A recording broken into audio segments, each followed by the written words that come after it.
Voilà, tu sais maintenant comment utiliser le raisonnement par récurrence et comment bien rédiger sur une copie.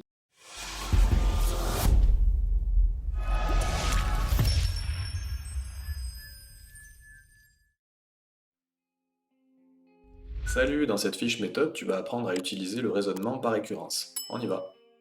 Alors pour faire cette fiche, on va se baser sur la suite définie par U0 égale 100 et UN plus 1 égale 0,9 UN plus 5, c'est juste un exemple.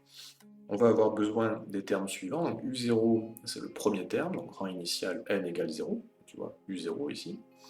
Et cette relation-là, ça s'appelle la relation de récurrence. On va se baser sur l'énoncé suivant, donc démontrer par récurrence que pour tout entier naturel n, un plus 1 est compris entre 40 et un. La première étape, ça va être de créer une propriété qui correspond à la relation qui doit être démontrée. Alors quand tu veux créer quelque chose, tu peux dire soit. Donc soit pour tout n supérieur ou égal à 0. Alors pourquoi pour tout n supérieur ou égal à 0?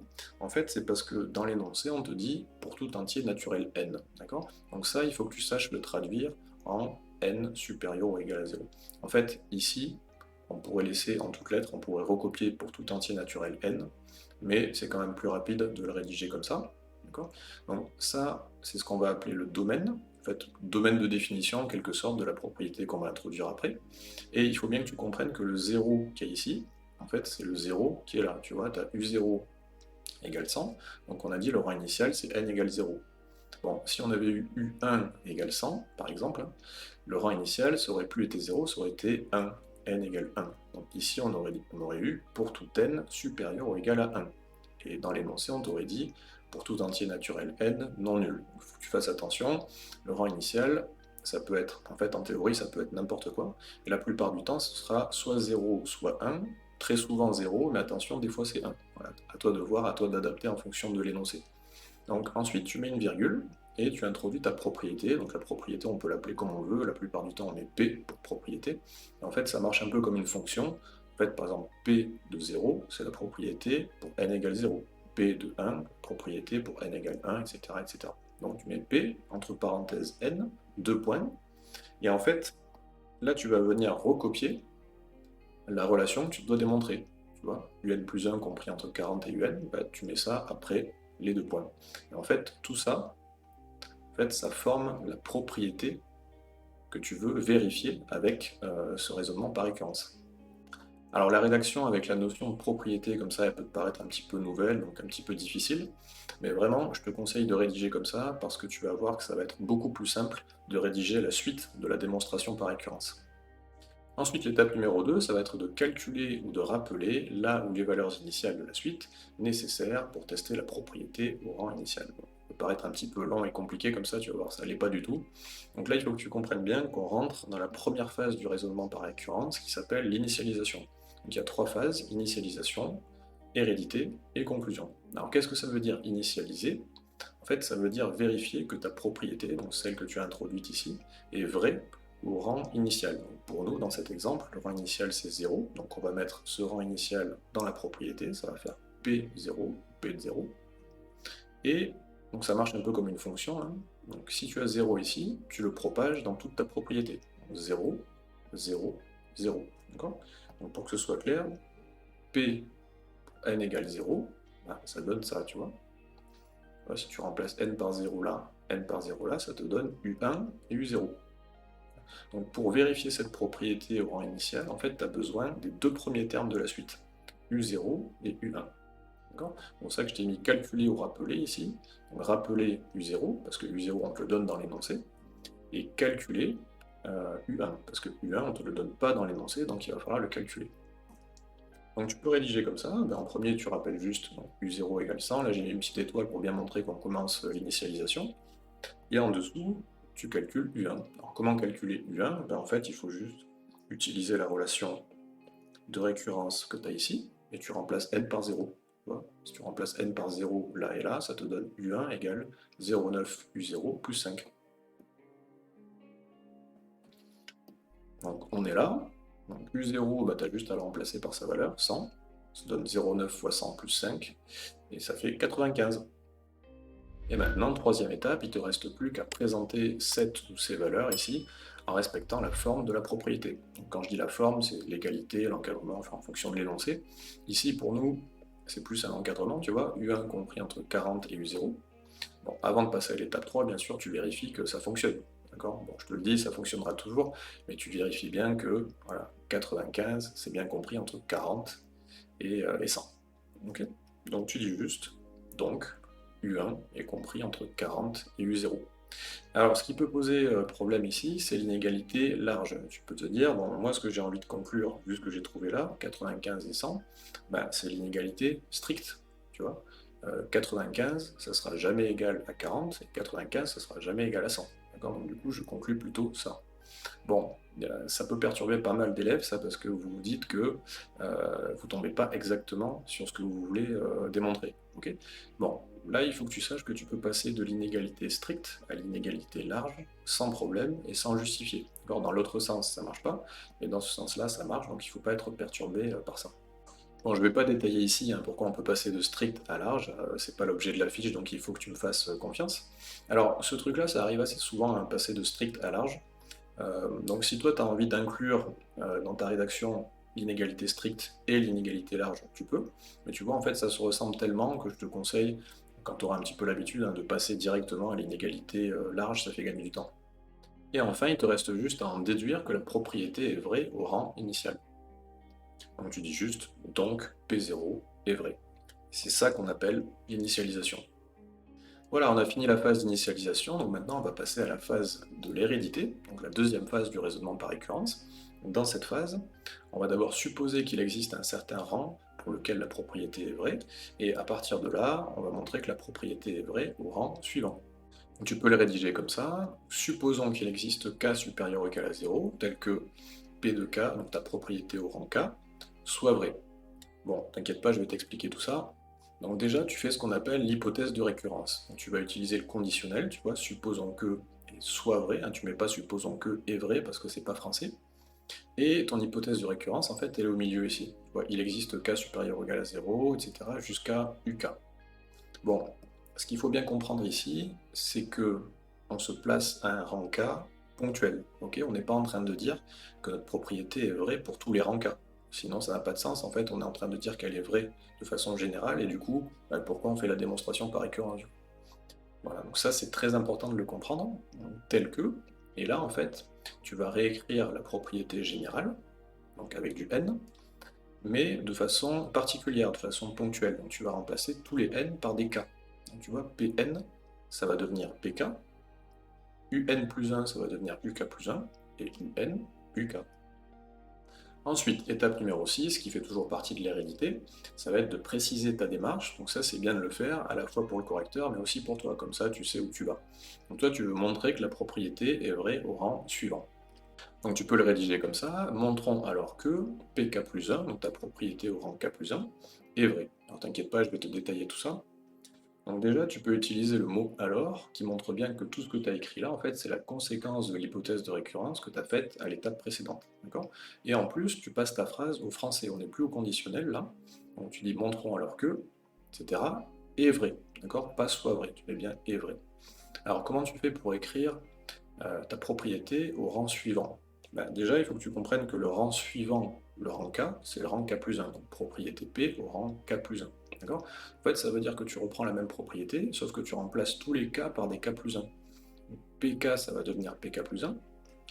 UK plus 1, ça va devenir UK plus 2. Donc UK plus 1 plus 1. D'accord? K plus 2, c'est le rang suivant K plus 1. K plus 3, c'est le rang suivant K plus 2, etc. etc. Et UK va devenir UK plus 1. Donc maintenant qu'on a dit je veux partir de là, je veux arriver là, il faut le faire. D'accord? C'est la démonstration de l'hérédité, c'est le truc le plus important dans le raisonnement par récurrence. Donc on va y aller petit à petit. Déjà, étape numéro 7, partir de ce qui a été supposé vrai, c'est-à-dire PK. D'accord? Il y a beaucoup d'élèves qui ne savent pas comment démarrer. En fait, c'est pas si compliqué. Tu prends juste PK et tu la recopies. Donc pour nous, dans cet exemple, ça va faire UK plus 1, compris entre 40 et UK. Ensuite, étape 8, ça va être de passer progressivement au rang suivant en s'appuyant sur la relation de récurrence. Alors, je te rappelle, la relation de récurrence, c'est UN plus 1 égale 0,9 UN plus 5. Donc là, on est plutôt avec des K, donc tu peux aussi l'écrire avec du K. UK plus 1 égale 0,9 UK plus 5, c'est pareil. Donc l'idée, en fait, ça va être de découper au maximum en fait, cette relation de récurrence pour bien comprendre comment tu passes de UN à UN plus 1. Ok. Donc, dans l'exemple qu'on est en train de traiter, tu vois, il faut faire d'abord x 0,9 et ensuite plus 5. Ok. Donc tu peux te faire ce petit schéma en boîte si tu vois mieux comme ça. Donc UN, si tu multiplies par 0,9, tu trouves 0,9 UN. Et si tu ajoutes 5, tu trouves 0,9 UN plus 5. Donc tu tombes sur UN plus 1. En fait, tu viens d'identifier les opérations simples qui te permettent de passer de UN à UN plus 1. Okay. Donc attention, c'est juste pour l'exemple, parfois il y a plus que 2 opérations, ça peut être 3 opérations, 4, etc. Donc à toi d'adapter en fonction du problème que tu auras. Donc si tu appliques ces opérations à PK, donc à toute cette relation-là, ben, automatiquement tu vas tomber sur PK plus 1. Donc sur ça, tu vois que si tu prends UK et que tu fais x 0,9 plus 5, ben forcément tu vas tomber sur UK plus 1, le rang suivant. Et pareil, UK plus 1, si tu fais x 0,9 plus 5, tu vas tomber sur UK plus 2. Donc il faut bien que tu comprennes que cette phase de découpage, elle est vraiment super importante parce que si tu la fais bien, bah, tout ce que tu vas faire après sera beaucoup plus facile. Alors par contre, tu ne la fais pas sur ta copie, tu la fais au brouillon. Maintenant, l'idée c'est d'appliquer les opérations simples que tu as identifiées, donc ici x 0,9 plus 5, à ton point de départ, c'est-à-dire PK. Donc, ça va te permettre de passer de PK à PK plus 1. Donc on y va. Première opération, multipliée par 0,9. Donc tu pars de là, et tu multiplies par 0,9 tous les termes, attention. Donc là, là et là. 0,9 c'est une constante positive, donc il n'y a pas de souci ici. Par contre, si un jour tu tombes sur une constante négative, n'oublie pas qu'il faut changer le sens des signes. Ensuite, opération numéro 2, plus 5, tu ajoutes 5 partout. Et là. Donc tu peux remarquer ici que j'ai pas fait le calcul de 0,9 fois 40, parce que j'aime bien voir mes deux opérations, même au niveau de mes constantes, tu vois. Donc, fois 0,9 plus 5. Donc ça, c'est toi qui vois, hein, c'est pas une obligation. Donc là, on va passer donc, à l'étape importante. Donc là, tu peux faire le calcul, du coup, 0,9 fois 40 plus 5, ça fait 41. Bon, le truc, c'est de bien comprendre pourquoi 0,9 fois UK plus 1 plus 5, c'est égal à UK plus 2, et 0,9 UK plus 5, c'est égal à UK plus 1. Donc si tu te rappelles bien, dans ton découpage, tu as dit, pour passer de UK à UK plus 1, ou de UN à UN plus 1, c'est pareil, je fais fois 0,9 plus 5. Donc, quelque part, c'est normal qu'en ayant fait UK fois 0,9 plus 5, bah, je tombe sur UK plus 1. D'accord? Donc tu appliques le même raisonnement à UK plus 1. UK plus 1 fois 0,9 plus 5, c'est normal de tomber sur le terme suivant, c'est-à-dire UK plus 2. Là, c'est presque fini, tu vois, parce qu'on a presque PK plus 1. Tu vois, on a UK plus 2, UK plus 1, comme ici. Alors le seul truc qui pose problème, entre guillemets, c'est que nous, on voudrait 40. Or, on tombe sur 41. Alors, est-ce qu'il y a un truc qui ne va pas? Est-ce qu'on s'est trompé quelque part? En fait, il ne faut pas t'inquiéter si ça t'arrive. Très souvent, dans ce genre de cas, en fait, même si tu as bien appliqué tes opérations ici, en fait, tu ne tombes pas exactement sur le résultat que tu veux, en particulier au niveau des constantes. Donc la question qu'il faut se poser ici, c'est est-ce que je peux passer de 41 à 40? Alors je vais le faire. Alors si je le fais, c'est qu'on peut, et je vais t'expliquer pourquoi. En fait, ça s'appelle élargir un encadrement, ou élargir une inégalité. Donc je te le mets ici. Donc la question qu'il faut se poser, c'est pas tellement est-ce que je peux remplacer 41 par 40, c'est est-ce que 40 est bien plus petit que 41. C'est le cas. Moi, je te l'ai mis en remarque ici, tu peux te le mettre au brouillon si tu as besoin. À partir du moment où 41 est plus petit que K plus 2 et que 40 est plus petit que 41, bah forcément 40 est plus petit que K plus 2, tu vois. Donc ça pose pas de problème de remplacer ce 41 par ce 40. D'ailleurs, on pourrait même mettre une inégalité stricte, tu vois ici, normalement il faudrait mettre strictement plus petit. Mais comme je t'ai dit tout à l'heure, ça pose pas de souci de passer de l'inégalité stricte à l'inégalité large. Ici on le fait pour tomber exactement sur ce qu'on veut, tu vois. Ce signe-là, il faut qu'il corresponde à celui-là. Donc là on obtient bien PK plus 1. Pour récapituler, on est bien passé de PK à PK plus 1, et tu peux aussi l'identifier en voyant qu'on est passé de UK à UK plus 1. Voilà, on a fait le plus dur, donc maintenant, étape numéro 9, on va récapituler ce qui a été démontré, c'est-à-dire le passage de PK à PK plus 1. Donc, tu peux le rédiger comme ça, donc ainsi, si PK est vrai, alors PK plus 1 est vrai aussi. Donc, tu vois, je te rappelle, on est bien passé de là, on a supposé que c'était vrai, Et petit à petit, on est arrivé à montrer que pk plus 1 était vrai aussi. Voilà, donc ça correspond bien à l'hérédité. Tu vas passer de pk à pk plus 1. Voilà, on a fini le gros morceau, la phase d'hérédité, donc maintenant on va passer à la troisième et dernière phase, la conclusion. Donc étape 10, en déduire que la propriété est initialisée et héréditaire. Donc on va juste récapituler ce qu'on a fait jusqu'à maintenant. Donc, tu vois, je mets une petite étoile ici parce qu'on change de phase, phase de conclusion. Donc Pn est initialisé et héréditaire. Donc Pn c'est notre propriété. Elle est initialisée donc avec la phase d'initialisation et héréditaire avec la phase d'hérédité. Donc juste pour te rappeler, initialisé, ça veut dire vrai pour n égale 0, n égale 1, ça dépend du problème. Et héréditaire, ça veut dire que, en fait, en ayant supposé qu'elle était vraie à un certain rang, on a réussi à montrer qu'elle était vraie au rang suivant. Et enfin, 11e et dernière étape, en déduire que la propriété est vraie pour tout n.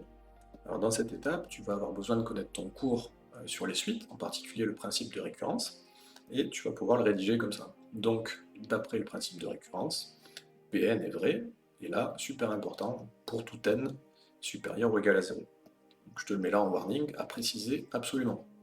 En fait, il faut bien que tu comprennes la différence entre ce que tu as fait dans l'hérédité, c'est-à-dire prendre un rang ponctuel k, partir de pk et montrer pk plus 1, encore une fois pour un rang ponctuel.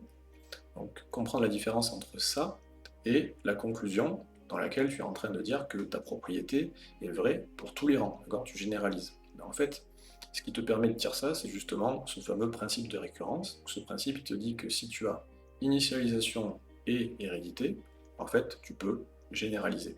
D'accord? Donc c'est ce qu'on est en train de faire ici, en précisant bien, pour tout n supérieur ou égal à 0. Encore une fois, ça peut être supérieur ou égal à 1 en fonction du problème que tu rencontres, mais voilà.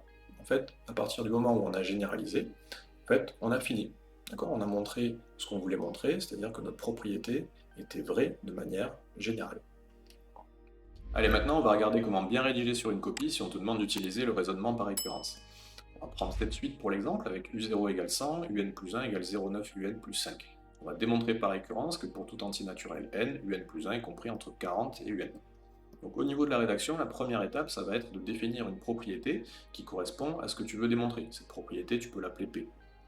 Ensuite, tu vas rentrer dans la phase d'initialisation, c'est-à-dire que tu veux montrer que ta propriété est vraie au rang initial. Ici, tu vois marqué pour tout entier naturel n, ça veut dire que le rang initial c'est 0. Donc, si tu remplaces n par 0 là-dedans, tu vois, tu as besoin de U1 et U0. Bon, U0, tu l'as déjà dans l'énoncé, et par contre, U1, il va falloir que tu le calcules avec ta relation de récurrence, et on trouve U1 égale 95. Tu remets tout ça sous la bonne forme pour présenter comme ta propriété, et tu vois, on a bien U1 compris entre 40 et U0. Donc ça te permet de dire que P0 est vrai, donc ta propriété est initialisée. Ensuite, on va rentrer dans la phase d'hérédité. La première étape de cette phase, c'est supposer qu'il existe un certain cas ponctuel pour lequel ta propriété est vraie. Donc là, en fait, tu prends ta propriété avec des n et tu remplaces tous les n par des k. Tu vois, là et là. Ensuite, tu vas expliquer où tu veux aller. En fait, ayant supposé que pk est vrai, tu vas arriver à montrer que pk plus 1 est vrai aussi. Donc pk plus 1, en fait, tu prends pk et tu passes au rang suivant, c'est-à-dire que tu remplaces tous les k par des k plus 1, les k plus 1 par des k plus 2, etc. etc. Ensuite, justement, tu vas faire ta démonstration pour passer de pk à pk plus 1, et tu pars toujours de ce que tu as supposé vrai, c'est-à-dire pk. Bon, et pour arriver à pk plus 1, en fait, il faut que tu utilises ta relation de récurrence, donc tu regardes comment tu passes de un à un plus 1. En fait, ici, il faut que tu multiplies par 0,9 et que tu ajoutes 5. Bon, en faisant ça, tu ne tombes pas exactement sur ce que tu veux, tu vois ici on a 41 au lieu de 40, là tu peux élargir, donc tu passes à 40 sans problème. En fait, tu es bien passé de pk à pk plus 1. Donc tu le dis, si pk est vrai, alors pk plus 1 est vrai aussi, ça c'est l'hérédité. Bon, et dernière phase, c'est la conclusion. Donc tu récapitules ce que tu as fait dans les deux premières phases. Pn est initialisé et héréditaire, et de là, le principe de récurrence te permet de conclure que Pn est vrai pour tout n. Voilà, tu sais maintenant comment utiliser le raisonnement par récurrence et comment bien rédiger sur une copie. J'espère que cette fiche méthode t'a été utile, et moi je te dis à bientôt dans la prochaine vidéo.